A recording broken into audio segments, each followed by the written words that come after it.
Kembali lagi di Cerita Cinta Channel. Jangan lupa like, comment, and subscribe ya. Terima kasih. Beberapa hari kemudian, untuk merayakan akhir tahun, mereka satu rombongan keluarga besar hendak berlibur. Mereka semua akan terbang ke Kalimantan. Total 18 orang yang akan berlibur. Keluarga besar Bima Sena dan keluarga besar Asya, kecuali ulat-ulatan. Di dalam pesawat, sudah siap-siap mau menuju Kalimantan. Tiba-tiba ponsel Bima Sena berdering. Seperti biasa, panggilan tugas. Kadang tidak kenal waktu dan tempat. Sayang, sepertinya Mas gak bisa ikut pergi sama kalian. Jelek. Lah, nanti Mas susul kalau pekerjaan Mas sudah beres ya. Wajah Asya langsung gundah gulana. Pasalnya, liburan akhir tahun ini sekalian merayakan ulang tahunnya. Kalau berangkat tanpa suami, liburan tanpa pria paling spesial, lalu apa artinya? Gak apa-apa ya. Asya memalingkan wajah. Ia memang selalu menjadi nomor 2 setelah negara. Ya, cinta pertama suaminya adalah negaranya. Ia nomor sekian. Jangan sedih, oke? Mas turun dulu. Nyes, tiba-tiba seperti ada yang mengupas bawang di dekatnya. Asya pun mengangguk, kemudian memalingkan wajah. Cukup lama dia diam, menatap punggung suaminya yang semakin jauh. Sepertinya kenyataan tidak seindah ekspektasi. Selalu begini, mengalah. Beberapa saat kemudian, terdengar suara dari pengeras suara di dalam pesawat yang Asya tumpangi. Untukmu, wanita pemilik hati paling cantik. Untukmu, ibu dari anak-anakku. Untukmu, wanita paling istimewa. Dan untukmu, bidadari di hatiku. Untukmu yang memiliki sejuta senyum di wajah. Untukmu, cinta pertamaku. Happy birthday to you, istriku. Semua pramugari mendekati Asya, memberikan sebuah mawar satu persatu ketika kata per kata mengudara dari pengeras suara. Ya, dia hafal betul pemilik suara itu. Siapa lagi kalau bukan Komandan Bucin? Pipi Asya merona. Ia menangis. Sejak kapan suaminya jadi so sweet? Tadi katanya mau tugas negara. Kok malah bikin kejutan manis seperti ini saat pesawat mau terbang? Kan jadi baper, membuat hati wanita lembut itu ikut terbang. Apalagi dilihatnya sosok pria tegap itu datang melangkah menuju ke arahnya sambil membawa mikrofon. I love you istriku, ucap Pak Komandan lantang. Tium, tium, tium, semua penumpang pesawat bersorak. Sebagai seorang wanita, jelas Asya merasa sebagai seorang istri yang paling beruntung di dunia ini, dunia akhirat tepatnya. Ya, karena ia jatuh dalam pelukan laki-laki yang tepat, dalam dekapan pria paling bucin yang pernah ia kenal sepanjang hidupnya.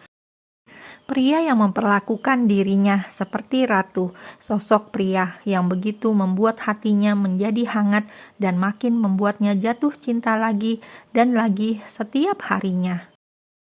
Tadi katanya tugas, bisik Asya yang malu dalam pelukan suaminya, sebab semua mata penumpang pesawat sedang fokus pada mereka. Surprise, selamat ulang tahun ya, I love you. Cup. Sebuah kecupan hangat mendarat di dahi Asya, membuat pipi wanita tersebut merona, meski hanya memakai blush on yang tipis. Makasih mas.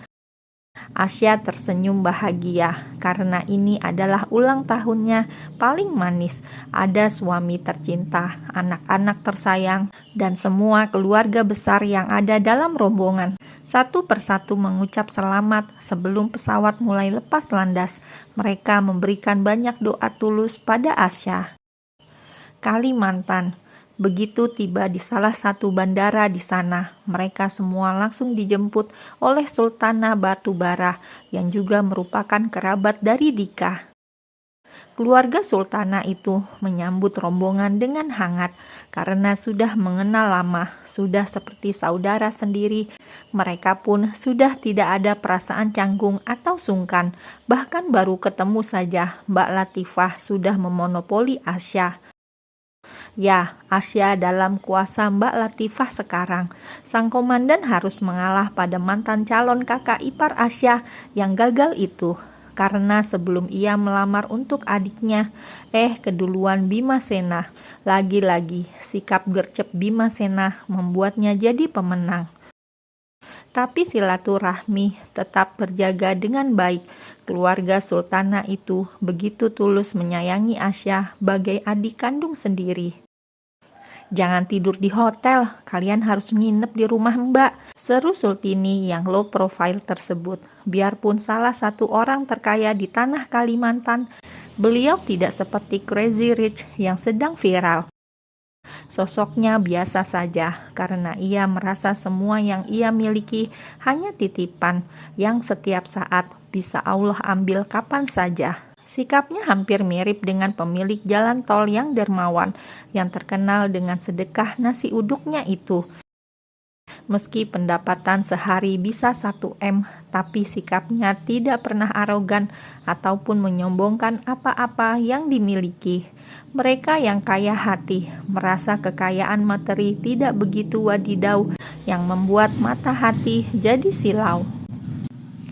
Kediaman Sultini Batubara, iringan mobil rombongan yang sudah seperti konvoi kampanye Pilpres itu akhirnya berhenti di sebuah hunian yang Masya Allah. Sebuah rumah terbentang begitu besar, sudah mirip rumah Sultan. Padahal memang Sultan betulan, sudah mirip rumah Mbak Musdalifah. Ya, satu rumah dilengkapi dengan banyak paviliun, ada 6 paviliun lebih. Belum lagi fasilitas yang sudah mirip rumah Sultan di Dubai sana. Ada puluhan asisten di rumah itu. Asya sampai terkesima. Ini rumah apa istana? Ternyata rumah Mbak Latifah sangat besar, mirip rumah Sultan Brunei. Kalian tidur di sini, banyak kamar. Kalau ada apa-apa atau butuh, bilang ke Mbak. Maaf Mbak, jadi ngerepotin. Mbak seneng kalian mau main ke sini. Nanti kita eksplor wisata di sini. Pokoknya kita happy-happy.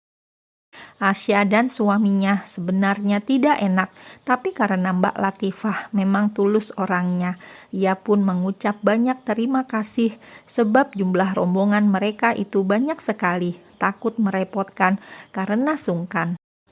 Esok harinya, sesuai agenda yang sudah mereka rencanakan, hari kedua mereka tiba, mereka akan berlibur ke villa dekat danau. Keluarga Sultana tersebut punya villa di sana dan cukup besar untuk ditempati rombongan yang banyak tersebut. Saat semua sudah siap, tiba-tiba ponsel Bimasena kembali berdering. Kali ini bukan prank, tapi memang benar-benar telepon asli. Baik, iya, nanti saya ke sana. Tut, firasat Asya sudah tidak enak. Siapa mas?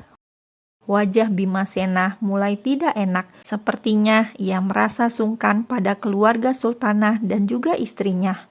Mas gak bisa ikut, ada atasan mas yang mau ketemu. Loh, mas kan lagi cuti. Asya protes. Ya sudah, kami berangkat dulu, nanti kalian menyusul. Saran Pak Han yang kala itu juga ikut dalam rombongan. Asya kelihatan kecewa. Mau senang-senang selalu ada-ada saja.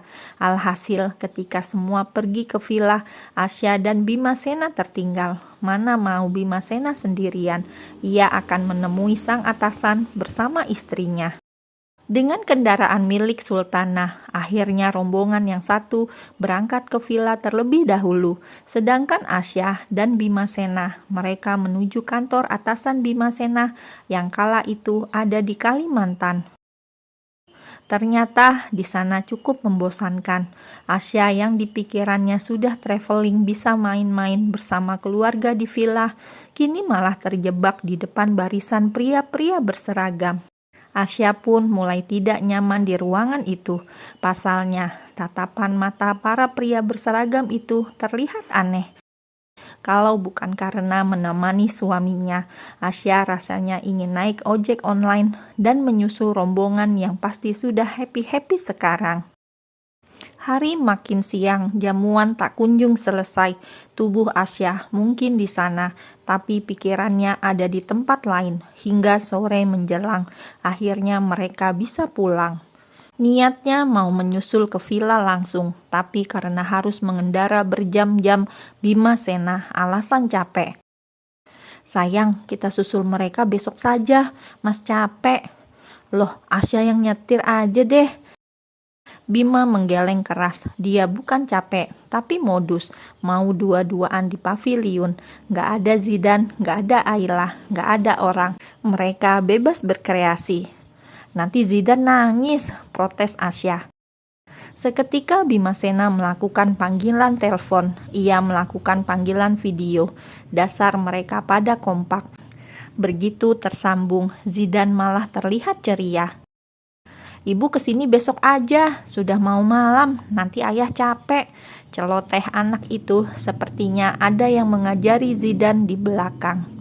Zidan nanti bobok sama siapa? Tanya Asya cemas. Ada Kak Ayla, ada banyak temennya. Tuh, celetuk Bimasena dengan senyum yang merekah. Iya, hati-hati ya sayang.